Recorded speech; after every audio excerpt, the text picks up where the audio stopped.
একটা তো কমন আয়াত মুখস্থ থাকতে হবে ভাইরা আমার।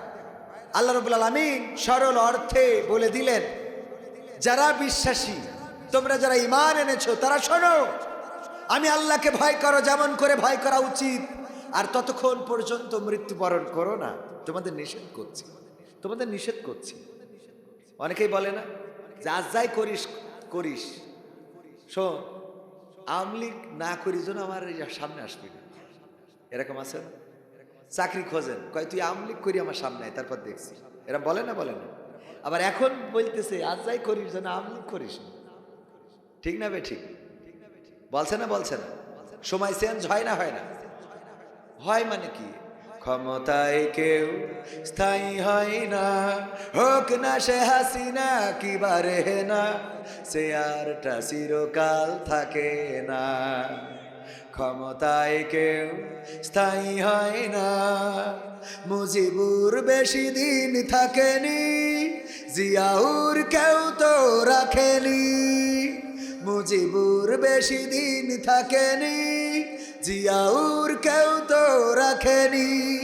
এরশাদ চলে গেছে পৃথিবী ছেড়ে, এরশাদ চলে গেছে পৃথিবী ছেড়ে, কেউ আজ তার কথা কয় না। কয় ক্ষমতায় কেউ স্থায়ী হয় না, হাসিনা ক্ষমতা ধরে রাখতে আয়না ঘর বানিয়েছিল, জনগণের রোশানলে দাদার দেশে পালিয়ে গেল। হাসিনা ক্ষমতা ধরে রাখতে আয়না ঘর বানিয়েছিল, জনগণের রোশানলে দাদার দেশে পালিয়ে গেল। ডিবি হারুনের পাশে আর, ডিবি হারুনের পাশে আর পরিমণিদের দেখা যায় না। ঠিক না বেঠে? ক্ষমতায় কেউ স্থায়ী হয় না, হোক না সে খালেদা কিবা হাসিনা, চেয়ারটা চিরকাল, এই চেয়ারটা চিরকাল থাকে না। ওগো আমার ভাইয়েরা, আমার মায়েরা, বোনেরা, ওগো আমার স্বজনেরা, আজকের মাহফিলে সবাই আমরা কাছের মানুষ। এই দুনিয়ার চেয়ার পাওয়ার ক্ষমতা চিরদিন থাকবে না। আগে বিএনপিরা শেখ হাসিনাকে সতর্ক করতো যে ভালো হয়ে যাও, ভালো হওয়া লাগবে, তা না হলে কিন্তু বাংলার জমিনে জায়গা হবে না, বলেছে না বলে নাই? ভালো হইতে বলেছে, ভালো হও। আবার এখন শেখ হাসিনা বলে ডক্টর ইউনূস যদি ভালো না হও আমি চট করে ঢুকে পড়ে সাইজ করে ছেড়ে দেবো। বলে না বলে না? চট করে ঢুকবে তারপরে সাইজ করে ছাড়বে। ক্ষমতায় যখন যারা থাকে তখন তারা তাদের পাওয়ার দেখায়, এই ক্ষমতা চিরদিন থাকে না। সবাই তো সাবধান করার পর থাকে, এই তুই ভালো হয়ে যা। এমনকি ওবায়দুল কাদের ভাইও বলল মাসুদ ভালো হয়ে যা। ঠিক না বেঠে? মাসুদ তুমি এখনো ভালো হলে না, বলেছে না বলে নাই? দেখো সবাইকে ভালো হইতে বলে। আমার আল্লাহ রাব্বুল আলামিন তেমনই বললেন, ওগো আমার বান্দারা, ইয়া আইয়ুহাল্লাযীনা আমানুত্তাকুল্লাহ হাক্কা তুকাতিহি ওয়া লা তামুতুন্না ইল্লা ওয়া আনতুম মুসলিমুন। আমার আল্লাহ বলছেন, ওগো ঈমানদারেরা, তোমরা কান খুলে শুনে নাও, তোমরা আমি আল্লাহকে ভয় করো যেমন করে ভয় করা উচিত। কেমন ভয়? যদি কোথাও কেউ চাকরি পায়, আমার অ্যাডভোকেট সাহেব, উনি তো অ্যাডভোকেট মানুষ, ধরেন উনার আন্ডারে একজন চাকরি করে, বলে দিয়েছে আমার এই ফ্যাক্টরিতে চাকরি করার সময় কেউ ধূমপান করা যাবে না, সিসি ক্যামেরা লাগানো, যদি কেউ ধূমপান করে চাকরি চলে যাবে। সিসি ক্যামেরা যদি নষ্ট হয়, এই ক্যামেরা লাগানো যদি থাকে আর তার টেনে নিয়ে যেয়ে অফিসে দেখা যাচ্ছে টেলিভিশন নাই, অথবা দেখার লোক নাই, টেলিভিশন থাকলেও টেলিভিশনের সামনে কেউ নাই, এরপরে ওই সিসি ক্যামেরা থাকার কারণে চাকরি যাওয়ার ভয়ে কেউ কি অন্তত ধূমপান করবে? কথা কেন? কেউ করবে? ধূমপান করবে। কারণ কি? ভয় পায় কার? সিসি ক্যামেরার। কার? সিসি ক্যামেরার। অথচ সিসি ক্যামেরাটা নষ্ট, বন্ধ, অথবা টেলিভিশনের সামনে লোক নাই। অথবা ওইটা কোনোদিন দেখেও না, এমনও হইতে পারে। খালি তার টেনে নিয়ে যে অনেক চালাক আছে, সিসি ক্যামেরা নষ্ট তাই খুঁড়ে এনে 3 সাইডে ফিট করি, তার টেনে নিয়ে যে লাগাইতে মানে লাগাই, মানে ওদের চোখে দেখে সিসি ক্যামেরা, কিন্তু আসলে আর এখন তো সহজ হয়ে গেছে, এখন এটা কোনো ব্যাপারই না, ঠিক কিনা? তো এই সিসি ক্যামেরা লাগানোর পরে বলেন ওই চাকরি যাওয়ার ভয়ে কেউ যেমন ধূমপান করবে না, তেমনি ভাবে আল্লাহ রাব্বুল আলামিন আমাদের দিনের আলোতেও দেখেন, রাতের অন্ধকারেও দেখেন, ঘরের মধ্যেও দেখেন, ঘরের বাইরেও দেখেন। আরে মাঝে মাঝে চিন্তা করি ভাইয়েরা আমার, একটু যদি বিবেকের দরজা খুলে দেন, আল্লাহ রাব্বুল আলামিন বললেন ওয়াইযা কুরিয়াল কুরআনু ফাসতামিউ লাহু ওয়া আনসিতু লাআল্লাকুম তুরহামুন। যখন তোমাদের সামনে কোরআন পড়া হবে, কোরআন থেকে বলা হবে, তখন তোমরা চুপ থাকবে আর তোমাদের হৃদয়ের কান দিয়ে শুনবে, তবেই তোমাদের উপরে রহমত নাজিল হবে। কার? বলেন কার? আল্লাহর রহমত নাজিল হবে। সুতরাং আমার বান্দারা, আমার ভাইয়েরা, আমার কলিজার টুকরারা, আল্লাহ রাব্বুল আলামিন বললেন তোমরা তোমাদের হৃদয়ের কান দিয়ে কথাগুলো শোনো। একটু চিন্তা করেন, এই জীবনের মধ্যে এমন অনেক গুনাহ আছে, যেই গুনার খবর যদি মা জানতো বাড়িতে ভাত রান্না করে খাওয়াতো না। এমন অনেক গুনাহ আছে, যদি আব্বা জেনে ফেলতো তাহলে বাড়িতে ঢুকতে দিত না। এমন অনেক গুনাহ আছে রে, যদি অ্যাডভোকেট জানতো তাইলে মামলা করে দিত। আছে না নাই? এমন অনেক গুনাহ আছে, যদি স্ত্রী জানতো আপনার সাথে সংসার করতো না, বলতো তুমি এত খারাপ, এত খারাপ, তোমাকে তো আমি ফেরেশতার মতো মনে করেছিলাম, তোমার চরিত্র আমি মনে করেছিলাম আমার স্বামী এত সুন্দর চরিত্রের, অথচ তুমি এত খারাপ মানুষ, আমি এটা বুঝতে পারি নাই। স্ত্রীর কাছে যদি গুনাহটা প্রকাশ হয়ে যেত, সংসার করতো না। সন্তানের কাছে যদি আমাদের গুনাহগুলো প্রকাশ হয়ে যেত, তাইলে সন্তানের আব্বা বলে ডাকতো না। আহারে তোমার মতো কুলাঙ্গার আব্বা তো দেখি নাই, এমন বড় অপরাধী তুমি, অথচ আমি তোমাকে মনে করতাম আমার বাবাই পৃথিবীর শ্রেষ্ঠ বাবা। এমন অনেক গুনাহ আছে রে, যদি গুনার গন্ধ থাকতো তাহলে আমার ডানের পাশে আমার অ্যাডভোকেট সাহেব বসে থাকতো না, দুর্গন্ধ দূর দূর করে তাড়িয়ে দিত। কবির বিন সামাদ, আপনি এত গুনাহগার, এত গুনাহ, আপনার গুনার যদি দুর্গন্ধ থাকতো আপনার আমার ডানে বামে কেউ বসতো না। আমার গুনাহ যদি প্রকাশ হয়ে যেত তাইলে এই মাইকে আপনারা কথা বলতে দিতেন না, বলতেন কবির বিন সামাদ তো এত ভালো মানুষ না যে এই ভালো মানুষটার কথা বলতে দিতে হবে রে। ওগো আমার ভাইয়েরা, এমন অনেক গুনাহ আছে পৃথিবীর কোনো মানুষ জানে না। জানেন কি? জানেন কে? আল্লাহ রাব্বুল আলামিন সব দেখেন, আল্লাহ রাব্বুল আলামিন সব জানেন, আল্লাহ রাব্বুল আলামিন সব শোনেন। রাতের অন্ধকারে যদি কেউ ডাকে, আমি উদাহরণ দিতে যেয়ে বলি, মাঝে মাঝে বলি, আমার অ্যাডভোকেট হঠাৎ করে যদি অসুস্থ হয়ে পড়ে, ডাক্তার যদি গ্রামে থাকে, তাও ডাকতে গেলে 10 মিনিট সময়ের দরকার লাগে না? লাগে না? বলেন লাগে না? লাগে না? ডাক্তার যদি গ্রামেও থাকে তাও 10 মিনিট লাগে। ওই ডাক্তার আসার পরে যদি বলে আমার দ্বারা এই রোগের চিকিৎসা দেওয়া সম্ভব নয়, অ্যাম্বুলেন্স ডাকো, নিয়ে যেতে হবে পাবনা সদরে নিয়ে যাওয়ার জন্য, অ্যাম্বুলেন্স আসতেও 1 ঘন্টার দরকার আছে না নাই? আবার হাসপাতালে নিয়ে গেলেও 1 ঘন্টা সময়ের দরকার আছে না নাই? আপনি ডাকলেন অ্যাম্বুলেন্স, তাও সময় লাগে, ডাকলেন ডাক্তার, তাও সময় লাগে, গেলেন হাসপাতালে, তাও সময় লাগে। কিন্তু বিপদে পড়ার পরে যদি একবার ডাক দেন আল্লাহ, কোন সময় কি লাগে? 30 সেকেন্ডও কি লেগেছে? মাত্র একবার ডাক দিলেন আল্লাহ, ওগো আল্লাহ, ওগো আল্লাহ, বিপদে পড়েছি, এমন বিপদ, তুমি ছাড়া দেখার কেউ নাই, তুমি ছাড়া শোনার কেউ নাই, তুমি ছাড়া উদ্ধার করার কোনো মালিক নাই। আমার আল্লাহ রাব্বুল আলামিন ওই আপনার একার 1 সেকেন্ডের ডাক আর আজিম থেকে শুনতে পায়। বলেন সুবহানাল্লাহ। শুধু শোনে না, সাড়াও দেয়। ইউনূস আলাইহিস সালাম ডাকলেন, বললেন লা ইলাহা ইল্লা আনতা সুবহানাকা ইন্নী কুনতু মিনাজ জালিমিন। ডাকলেন কোথা থেকে? মাছের পেটের অন্ধকার, রাতের অন্ধকার আর পানির অন্ধকার। কয়টা অন্ধকার দেখেন? 1 হলো আধার রাত, গভীর রাত। 2 নম্বর পানির মধ্যে অন্ধকার আছে না নাই? পানির মধ্যে অন্ধকার। 3 নম্বর মাছের পেটের মধ্যে অন্ধকার। এই 3টা অন্ধকারের মধ্য থেকে ডাক দিলেন আল্লাহকে। আল্লাহ রাব্বুল আলামিন বললেন, ওগো ইউনূস, তুমি যেখান থেকে ডেকেছো পৃথিবীর কোনো মানুষ তোমার কান্নার আওয়াজ শোনে নাই, তোমার চিৎকার শোনে নাই, পৃথিবীর কোনো মানুষ তোমার আওয়াজ শুনতে পায় নাই। তোমার মা শুনলো না, তোমার বাবা শুনলো না, তোমার গ্রামের মানুষ শুনলো না, তোমার বন্ধু বান্ধব শুনলো না, তোমার দলের লোক শুনলো না, অথচ আমি আল্লাহ আর আজিম থেকে শুনলাম, আর আমি তোমার ডাকে সাড়া দিলাম। আমি মাছের পেটের মধ্যে যন্ত্রণা বাড়িয়ে দিলাম, আর ওই মাছ ছুটে চলে আসলো নদীর কিনারায়, আর তোমাকে নিরাপদ জায়গায় উগরে দিয়ে চলে গেল। ওগো ইউনুস, তোমার মতো করে যদি কোনো বান্দা আমাকে ডাকে, আমি আল্লাহ তার ডাকে সাড়া দিই। সবাই জোরে জোরে বলেন সুবহানাল্লাহ। আইয়ুব আলাইহিস সালাম কেমন করে ডাকলেন?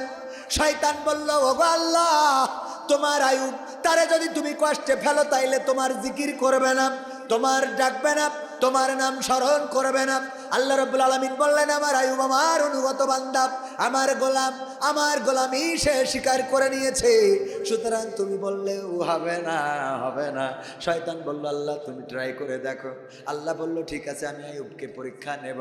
আল্লাহ রাব্বুল আলামিন, আল্লাহ আমাদের কোরআনেই বলে দিয়েছেন, আল্লাযী খালাকাল মাউতা ওয়াল হায়াতা লিয়াবলুয়াকুম আইয়ুকুম আহসানু আমালা ওয়া হুয়াল আজিজুল গফুর। আমার আল্লাহ বলছেন, আমি সৃষ্টি করেছি মৃত্যু এবং সৃষ্টি করেছি জীবন, আর এর মাঝখানে তোমাদের একটা সময় দিলাম, সেই সময়ে আমি পরীক্ষা নিয়ে দেখতে চাই এই পরীক্ষায় কারা উত্তীর্ণ হবে। ওগো আমার ভাইয়েরা, আইয়ুব আলাইহিস সালামকে পরীক্ষা নিতে চাইলেন আল্লাহ রাব্বুল আলামিন, তার সম্পত্তিগুলো থেকে আল্লাহ রাব্বুল আলামিন বঞ্চিত করে দিলেন। সন্তানগুলো মারা গেল, স্ত্রীরা ছেড়ে চলে গেল, শুধুমাত্র রহিম আলাইহিস সালাম রইলেন। এরপরে আল্লাহর জিকির করে, আল্লাহর জিকির করে, আল্লাহর জিকির করে। এরপরে কি করলেন? শয়তান বলল, আল্লাহ এখনো যদি তুমি শাস্তি বাড়াই দাও তাইলে তোমার জিকির ছেড়ে দেবে। আল্লাহ রাব্বুল আলামিন বললেন, ঠিক আছে, আমি শাস্তি হিসাবে আমার আইয়ুবকে এখন রোগ দেব, ঘা দেব, কুষ্ঠ রোগ। তারপরে সেই রোগ দিলেন, ঘা দিলেন, কুষ্ঠ রোগ দিলেন। এরপরেও আল্লাহর জিকির করা ছাড়লো না। তারপরে আল্লাহ রাব্বুল আলামিন সমস্ত শরীরে পোকা তৈরি করে দিলেন। ওই ঘাগুলোতে পোকাগুলো কিলবিল কিলবিল কিলবিল কিলবিল করতে থাকে। পোকাগুলো হতে হতে সমস্ত শরীর গ্রাস করে ফেললো। তাও আইয়ুব আলাইহিস সালাম আল্লাহর জিকির করা ছাড়লেন না। এরপরে আল্লাহ রাব্বুল আলামিন আইয়ুব আলাইহিস সালামের জিহ্বার উপরে পোকা দিলেন। জিহ্বায় ঘা দিয়ে যখন জিহ্বায় পোকা ধরে গেল, আইয়ুব আলাইহিস সালাম বললেন, ওগো আল্লাহ, ওগো আল্লাহ, আর তো অভিযোগ না করে পারলাম না, তুমি আমার সম্পদ কেড়ে নিয়েছো।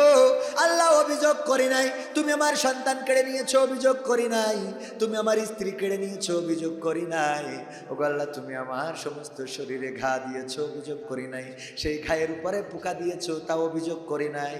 আল্লাহ, আমার জিহ্বায় ঘা দিলে, সেই ঘায়ের উপরে আবার পোকা দিলে, ওগো আল্লাহ, তুমি যদি আমার জিহ্বাটা পোকা দিয়ে পোকার আহার বানিয়ে দাও, আমার জিহ্বাটা যদি পোকা খেয়ে নেয়, বলো দেখি আল্লাহ, তোমার নামের জিকিরটা আমি কেমন করে করবো? আল্লাহ, আল্লাহু আকবার। ওগো আমার ভাইয়েরা, আল্লাহ রাব্বুল আলামিনের জিকির করা ছাড়েন নাই, আল্লাহ রাব্বুল আলামিনের নাম জপ ছাড়েন নাই, আল্লাহ রাব্বুল আলামিনের ডাকা ছাড়েন নাই। এত কষ্ট করে যদি আমার নবীরা জান্নাতের বাসিন্দা হয়, যারা নবী তাদেরই এত কষ্ট করা লেগেছে। ইব্রাহিম আলাইহিস সালামকে আগুনের জন্য যখন রশি টানা হচ্ছে, রশি টানছে এক পাশে ফেরাউনের গোষ্ঠী সুদ্ধা, সেই সাথে নিজের আব্বা, নিজের আব্বাও, নিজের আব্বা মূর্তি বানায় আজও, সেই আজরও রশি টানতেছে সন্তানকে আগুনে ফেলার জন্য। জাহান্নাম বানিয়েছে ফেরাউন। ফেরাউন বলল, আমিও রব, আমিও আল্লাহ। নমরুদ বলল, আমিও রব, আমিও আল্লাহ। এই নমরুদ আল্লাহ হিসেবে শাস্তি দেওয়ার জন্য, মূর্তি ভাঙার কারণে ইব্রাহিম আলাইহিস সালামকে কি করলেন? আগুনের কুণ্ডলী বানালেন, জাহান্নাম বানালেন। এত বড় জাহান্নাম, যেই জাহান্নাম, যেই জাহান্নাম, যেই জাহান্নামের উপর দিয়ে পাখিরা উড়ে গেলে পাখিগুলো ঝলসে ওই আগুনের কাছে আসার আগে পাখিগুলো নিঃশেষ হয়ে যেত। এত প্রকট, এত প্রকট আগুনের তাপমাত্রা ছিল। সেই আগুনের কাছাকাছি যখন যেতে পারলেন না, তখন চড়ক গাছ, এখনকার সময় যদি আমরা বুঝাই ক্রেন, কি ক্রেন, ক্রেন, ক্রেন দিয়ে মালামাল তোলা যায়, এমন একটা গাছ, এমন চড়ক গাছ বানালো যে একদিক থেকে ঘুরায় দড়ি রশি টানবে, আস্তে করে উঁচু হবে, অপর দিকে যাবে, রশি কেটে দেবে, তারপরে মধ্যে পড়ে যাবে। এই গাছ টানার জন্য নিজের বাবা ওই পাশে টানতেছেন। ফেরেশতারা আসলো আল্লাহর নবীর কাছে, এসে বলল, গো নবী গো, আপনার সহযোগিতা করতে চায়। ইব্রাহিম আলাইহিস সালাম বললেন, আমার যে সহযোগিতা করবা, আল্লাহ রাব্বুল আলামিন তোমাদেরকে সহযোগিতার জন্য পাঠাইছে নাকি? ফেরেশতারা বলল, না, আল্লাহ পাঠাই নাই, তবে আল্লাহর অনুমতি নিয়ে এসেছি। কিভাবে আল্লাহর অনুমতি নিয়েছো? আল্লাহকে বললাম, আল্লাহ, তোমার বান্দা, তোমার খলিল, তোমার বন্ধু আজকে আগুনে পুড়বে, আগুনে ঝলসে যাবে, এটা তো মানা যায় না। তোমার জন্য, তোমার প্রতি অনুগত থাকার কারণে সে তো তোমার বান্দা বলে দিয়েছে, ইন্নী ওয়াজ্জাহতু ওয়াজহিয়া লিল্লাযী ফাতারাস সামাওয়াতি ওয়াল আরদ হানিফান ওয়া মা আনা মিনাল মুশরিকিন। তোমার ইব্রাহিম তো বলেছে, তার মুখটা ঘুরিয়ে আসমান জমিনের স্রষ্টা যিনি, তার দিকে মুখটা করে দিয়েছেন। তারপরে বলে দিয়েছেন কোন মুশরিকের অন্তর্ভুক্ত নয়। আল্লাহ যে তোমার দলে চলে আসলো মুশরিকদের বাদ রেখে, সে আজকে আগুনে পড়বে, এটা কি মানা যায়? ওগো আল্লাহ, অনুমতি দাও, যেতে চাই, ইব্রাহিমকে সহযোগিতা করতে চাই। ইব্রাহিম আলাইহিস সালাম বললেন, তোমরা যেহেতু আল্লাহর কাছ থেকে অনুমতি নিয়ে এসেছো, সেই আল্লাহর কাছে তোমরা ফিরে যাও, কারণ তোমাদের থেকে আমার অবস্থা আমার আল্লাহ রাব্বুল আলামিন আরো ভালো জানে। সুবহানাল্লাহ। তোমাদের থেকে আমার আল্লাহ আমার অবস্থা আরো ভালো জানে, তুমি আমার কি উপকার করবে?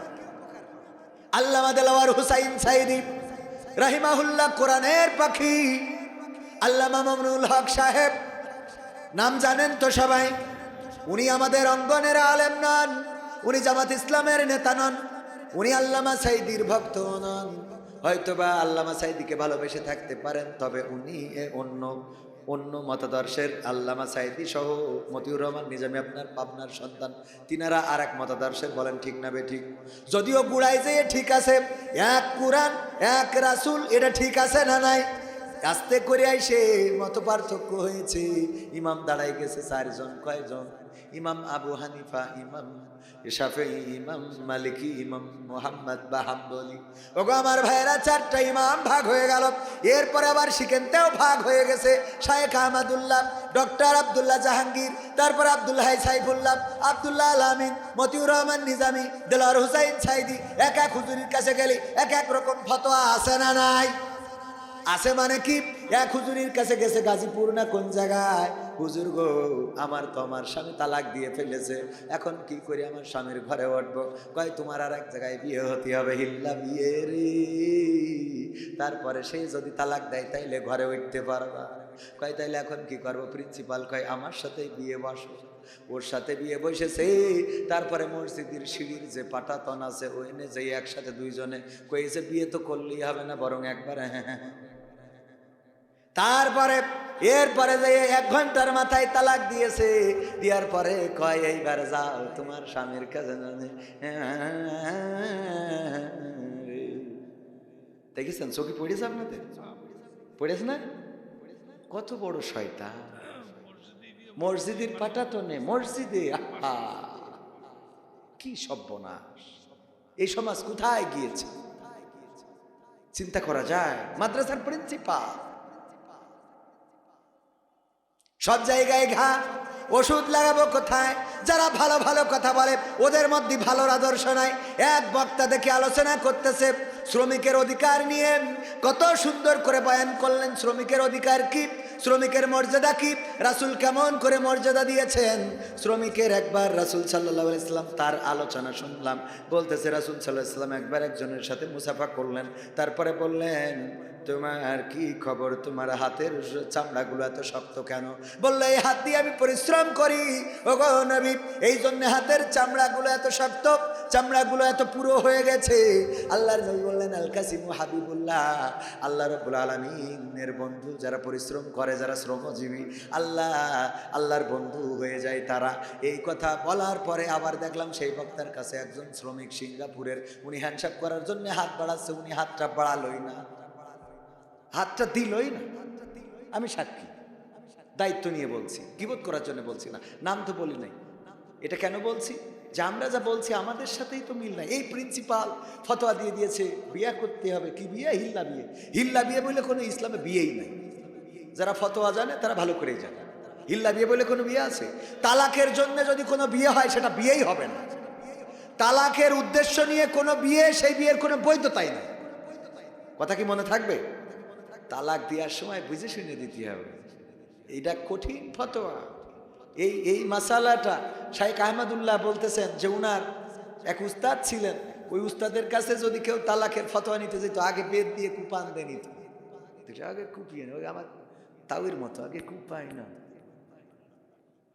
তালাকের ফতোয়া নিতে যাইতে হবে আমার তাউর কাছে।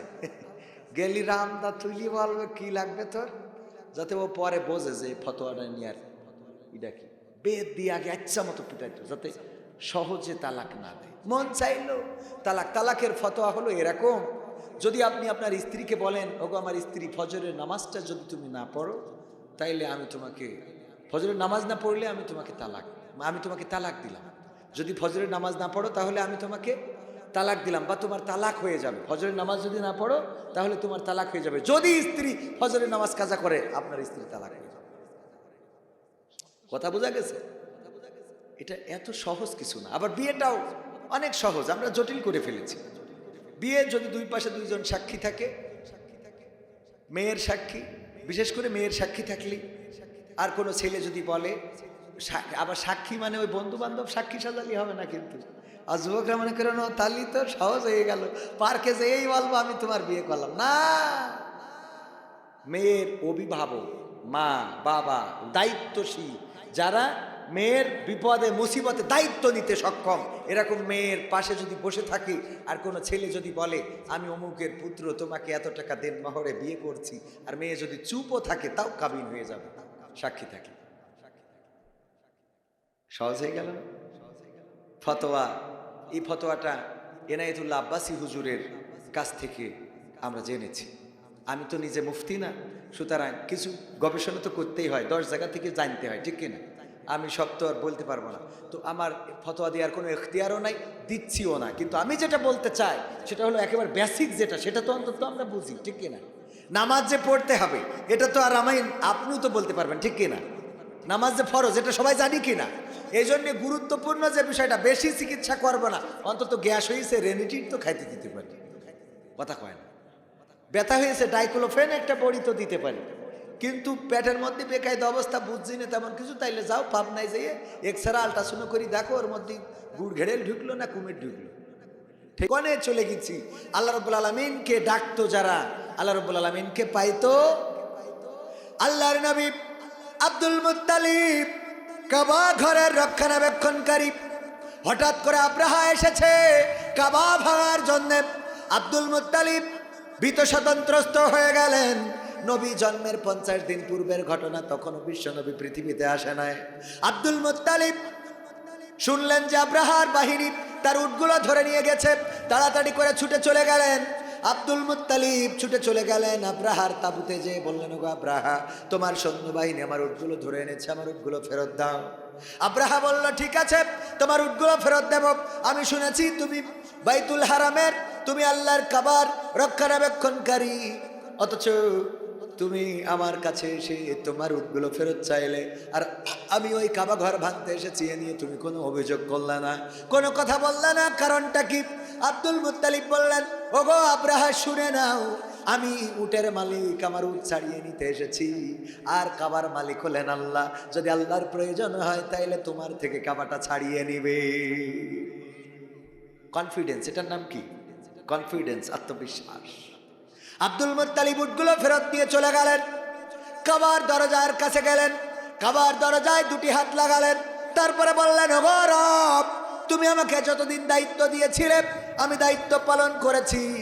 আজকে আব্রাহা সম্রাট, সে আব্রাহা বাদশাহ, সে চলে এসেছে হস্তি বাহিনী নিয়ে তোমার কাবা ঘর ধ্বংসের জন্য। আল্লাহ, ওর হস্তি বাহিনী প্রতিহত করার মতো শক্তি আমার নাই, সামর্থ্য আমার নাই, সৈন্য বাহিনী আমার নাই।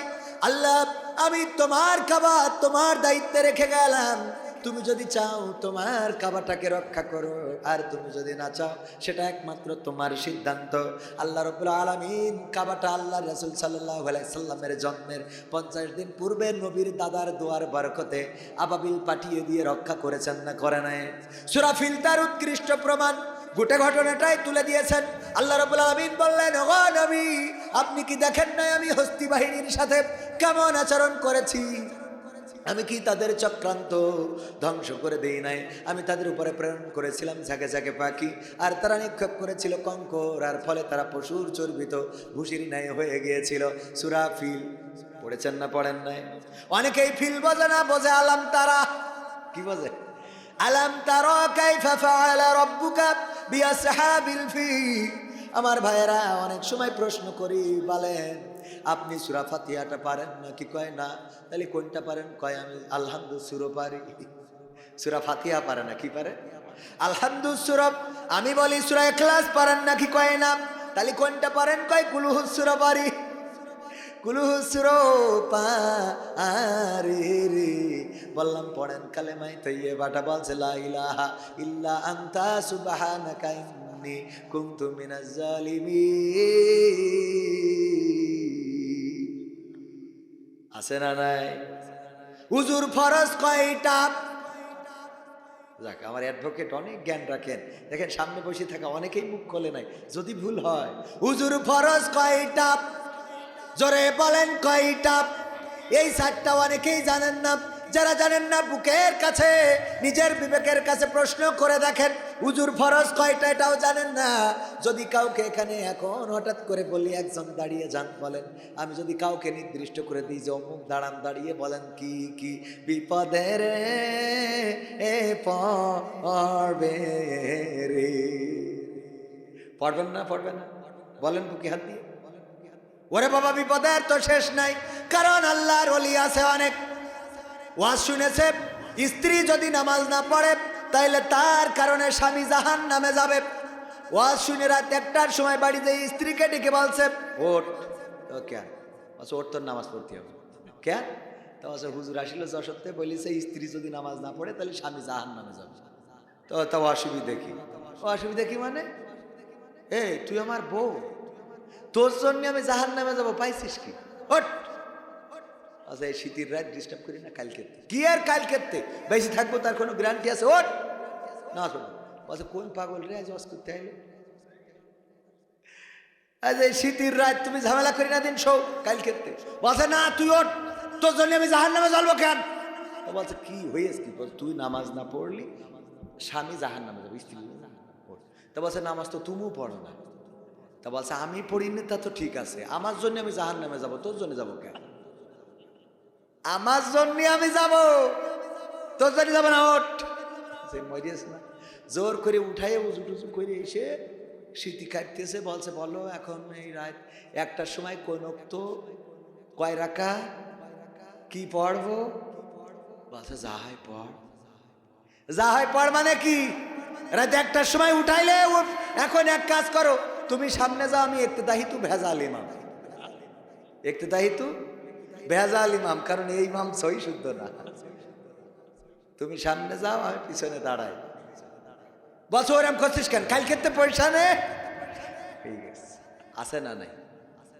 আমাদের কাছে এসে বলে হুজুর একটু দোয়া করে দেন। কেন? আমার বউ কথা শোনে না। তা কথা যে শুনবে, তুই কি কথা শুনিস?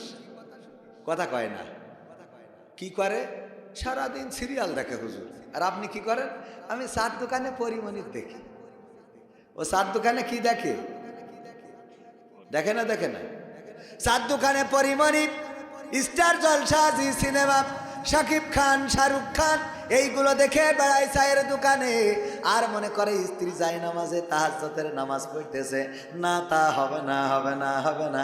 কারণ তুমি যদি তাহাজ্জুদ গুজারি না হও, তোমার স্ত্রী ওক্তিয়া নামাজও পড়বে না। ওগো আমার ভাইরা, যদি কোনো আল্লাহর বান্দা তাহাজ্জুদ গুজারি হয়ে যায়, তাইলে তার স্ত্রী অটোমেটিক তাহাজ্জুদ গুজারি হয়ে যাবে। যদি কোনো বান্দা আল্লাহর কাছে নিজেকে নিবেদিত করে, ফজরের নামাজের সময় যদি স্বামী উজু করে উঠে মসজিদে চলে যায়, ওই স্ত্রী আর ওই লেপের মধ্যে ঘুমিয়ে থাকবে না, কম্বলের মধ্যে ঘুমিয়ে থাকবে না।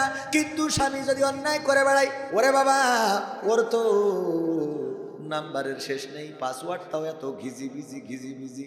এরপরে বউ যেদিন রাগ করে চলে যায়, ওই দিন এইবার বিলকিসের কাছে ফোন ধরে, হ্যালো বিলকি, হ্যাঁ আজকে বউ বাড়ি নেই, তোমার সাথে আজকে হবে, কথা হবে। আছে না নাই? তুমি যদি বিলকিসির কাছে ফোন লাগাও, তোমার বউ বল্টুর কাছে ফোন মারে, হ্যাঁ বল্টু ভাই কেমন আছেন, ভুলে গেছেন আমার কথা, হ্যাঁ মনে পড়ে না বুঝি, হ্যাঁ আপনি খাওয়া দাওয়া করেছেন বাবু, ও বাবু ফিডার খাবো। শয়তান আছে না নাই? তুমি বিলকিসির কাছে মারবা, তোমার বউ তো বল্টুর কাছে মারবা। আজকালকের ছেলেরা বই নিয়ে আর বসে না, ও বাবা গুগলে সার্চ করিয়া পড়ে। ওরে কালের মেয়েরা কোরআন হাদিস ধরে না, এখনকার মা বোনেরা এই কোরআন পড়ে না, ও আল্লাহ টিকটকে ভিডিও ওরা করে। আজকালকের ছেলেরা বই নিয়ে আর বসে না, গুগলে সার্চ করিয়া পড়ে।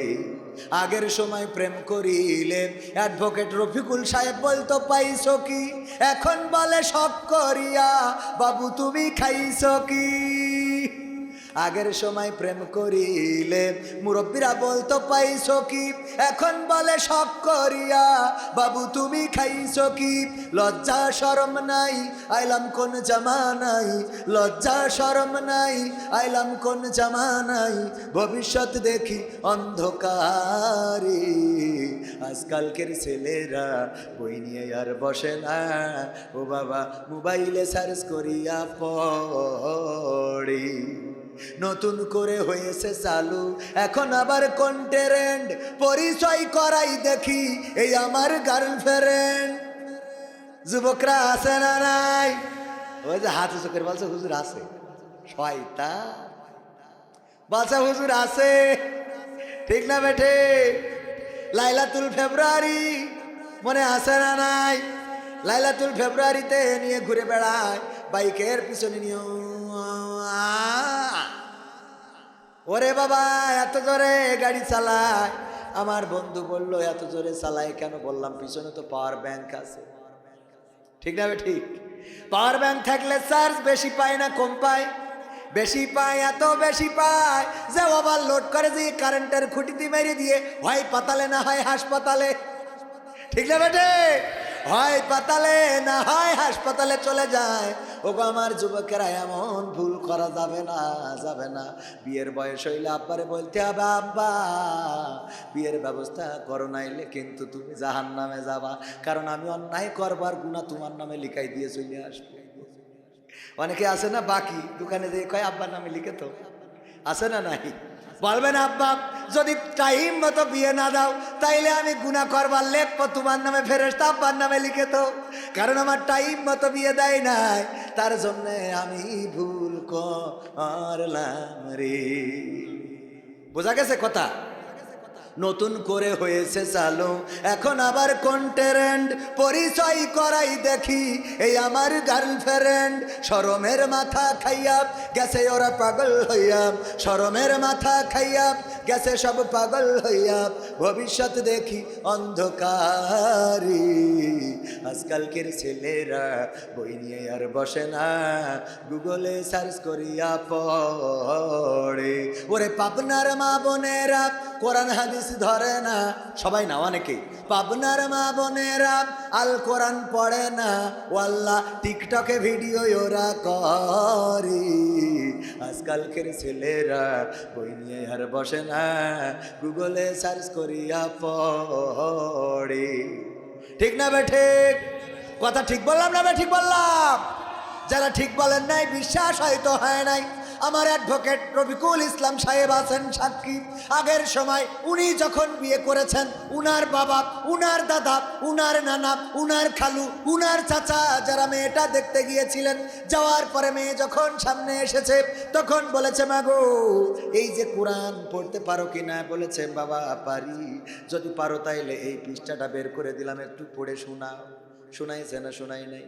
কোরআন পড়া শুনিয়েছে, তারপর বলেছে আয়াতুল কুরসিটা মুখস্থ আছে কিনা বলো দেখি মা। আয়াতুল কুরসি বলেছে আল্লাহু লা ইলাহা ইল্লা হুয়াল হাইয়ুল কাইয়ুম, তারপরে সূরা হাশরের আয়াত মুখস্থ আছে কিনা বড় দেখি শোনাও। তাশাহুদটা হবে কিনা, দুরূদ ইব্রাহিমটা হবে কিনা, এমনি ভাবে একের পর এক প্রশ্ন করেছে নামাজ পড়ো কিনা গো মা। আর এখনকার সময় আর মুরব্বীরা তো যায় না, আমাদের মতো ইয়াং পোলাপান কিছু জোগাড় করে নিয়ে মোটর সাইকেলে যাওয়ার পরে জিজ্ঞেস করে ভাবি, মানে বিয়ের আগেই ভাবি, বিয়ের আগে কি ভাবি আপনার টিকটকে ফলোয়ার্স কত? আগে প্রশ্ন করতো কোরআন পড়তে পারে না, এখন টিকটকে ফলোয়ার্স কত? ফেসবুকটা কি মনিটাইজেশন করা? আপনি কি ব্লগ ভিডিও বানান নাকি আপনি কাপল ভিডিও করেন? আরে বাবা, কত কাহিনী কাহিনী। আবার বিয়ে করার পরে কিছু স্বামী আছে কুলাঙ্গার, অসুস্থ, বিকৃত মানসিকতার। স্ত্রী লাইভে আসে, স্বামী দাঁড়ায় থাকে পিছনে, হাই গাইস, হ্যাঁ হ্যাঁ সবাইকে আমার পক্ষ থেকে, হ্যাঁ তোমাদের খুব দারুণ লাগছে, তোমরা কমেন্ট করো কে কোন জায়গা থেকে দেখছো। আমি এসেছি, দেখো আমার পিছনে পাগলটা দাঁড়িয়ে আছে, আমার পাগল আসলে তো পাগল, ওর পাবনায় পাঠানোর দরকার, ঠিক না বেঠিক? বউ আর একজনের কিস দিচ্ছে, উড়ান্ত কিস, কি কিস? ফ্লাইং, ফ্লাইং কিস, ও ফ্লাইং কিস, এই ফ্লাইং, হ্যাঁ তোমাদের পক্ষে ফ্লাইং কিস থাকলো। আমাকে কেমন লাগছে দেখো তো, আজকের পোশাকটা কেমন হয়েছে, হ্যাঁ এই যে এটা দেখো দেখো খুলেছি, হ্যাঁ কেমন হয়েছে দেখো। শয়তান কোথাকার। আর এইগুলো দেখে, দেখার পরে এই যুবকরা রাত্রি ঘুমায়, হঠাৎ করে ওর বউর কথা মনে হয়, সকালবেলা গোসল। তোর বউ কনে নিয়ে গেলি তুই? কথা কয় না, ঠিক না বে ঠিক? আমি তো গোসল পর্যন্ত রাখলাম, বাকিটা বুঝে না। জাহান্নামে যাওয়ার কারণ যেন স্ত্রী না হয়ে যায়, জাহান্নামে যাওয়ার কারণ যেন তোমার এই সঙ্গিনী না হয়ে যায়, তার জন্য সচেতন হওয়ার দরকার আছে না নাই? এখন থেকে মেয়ে দেখতে যাবে, যদি পছন্দ হয় তাও সেটা দেখতে পাঠাবেন, না হইলে ওই যে আজকেও একটা লেখা পড়লাম যে একবার একজন বিউটি পার্লারে গিয়েছে, যেই বিউটি পার্লার থেকে ওর বউকে সাজাই গুছাইয়ে দিছিল, সেখানে যাওয়ার পরে বিউটি পার্লারের মালিকের বলতেছে, আমার বউকে তো তুমি সাজাইছিলে, আমি খুব খুশি হয়েছি, আমি খুব খুশি হয়েছি, খুশি হয়েছি রে, এই জন্য তোমার জন্য গিফট এনেছি, এই যে iPhone 16 pro max, 16 pro max, iPhone 16 pro max. কয় টাকা দাম? প্রায় 2 লাখ টাকা বা তারও বেশি হইতে পারে। ও আমার ভাইয়েরা, ওই কার্টুনে করে সুন্দর করে আইফোন 16 প্রো ম্যাক্স দিয়েছে, ও চিন্তা করছে আল্লাহ জীবনে এমন একটা বউ সাজাই দিয়েছি যে খুশি হয়ে আমার আইফোন 16 প্রো ম্যাক্স দিয়েছে। ওই যে বক্স যখন ওপেন করেছে, ওপেন করার পরে দেখে ওখানে ওই সেই 1900 কোটি সালের 1100 নোকিয়া মডেলের ফোন একটা ভিতরে ঢুকাই, চিরকুটি লিখে দিয়েছে যে তুই আমার তেষ্টা তো এইভাবে মারিছিস। কথা কি বোঝা গেছে? এক গোসলের পরে তো নোকিয়া 1100 হয়ে গেছে, বিয়ে করলাম আইফোন মনে করে, এখন আমি পারি না আর পারি না, আমি কেন মরি না, আজরাইল কি চিনে না আমারে গো, আমি পারি না আর পারি না, হয়তো 2 দিন পরে মরব, আগে মরলে কি ক্ষতি, ওরে এই দুনিয়ার রং তামাশা বুঝলাম না রে একরতি, ও আমার ঘরেরও রমণী সে যে কাল নাগিনী, আমারে বাজাইলো 12টায়, আমি পারি না আর পারি না, আমি পারি না আর পারি না, আমি কেন মরি না, আজরাইল কি চিনে না আমারে গো, আমি পারি না আর পারি না। কথা কি বোঝা গেছে? আইফোন প্রো ম্যাক্স মনে করে বিয়ে করলো, তারপরে 1 বছরের পরে যখন সব ধুয়ে চলে গেছে পুকুরি, দেখে আল্লাহ কি আনলাম রে। এই জন্য ওই বিউটি পার্লারে যেয়ে করেছে, মোবাইল আইফোনের মধ্যে 1100 নোকিয়া মডেলে দিয়ে চিরকুট লিখে দিয়েছে যে তুই আমার সাজাই গুছাই এইরকম একটা কাজ করে দিছিস, তাই তোর এইটা দিলাম। কথা কি বোঝা গেছে? এই জন্য কি করতে হবে, আমার চাচারা যাবে, এই যে আমার মুরব্বী যাবে, আমার অ্যাডভোকেট যাবে, আপনাদের মুরব্বী যারা তারা যাবে, যাওয়ার পরে জিজ্ঞাসা করবে, মাগো বলো ফজরের ফরজ নামাজ কয় রাকাত, তারাবির নামাজ কয় রাকাত, তারাবির নামাজ কয় রাকাত করে পড়তে হয়, কোন মাসে পড়তে হয়, দুয়ায় কোন নামাজে পড়তে হয়, এইগুলো ধরা লাগবে। এইগুলো যারা পারবে না তারা বাদ। কথা মনে থাকবে? এইগুলো যারা পারবে না তারা বাদ। আর যদি পারে তাইলে পাস। এইগুলো যারা অন্তত পারে তারা আর খারাপ কাজ করবে না, কারণ তারা কোরআন হাদিসের জ্ঞান রাখে। তারা জানে আল্লাহ বলেছেন ওয়া করনা ফি বুয়ুতিকুন্না ওয়ালা তাবাররাজনা তাবাররুজাল জাহিলিয়াতিল উলা। ওগো নারীরা, তোমরা পর্দার মধ্যে থাকো, জাহিলি যুগের মেয়েদের মতো সেজে গুজে নিজেদেরকে প্রদর্শন করে বেড়ায়ও না।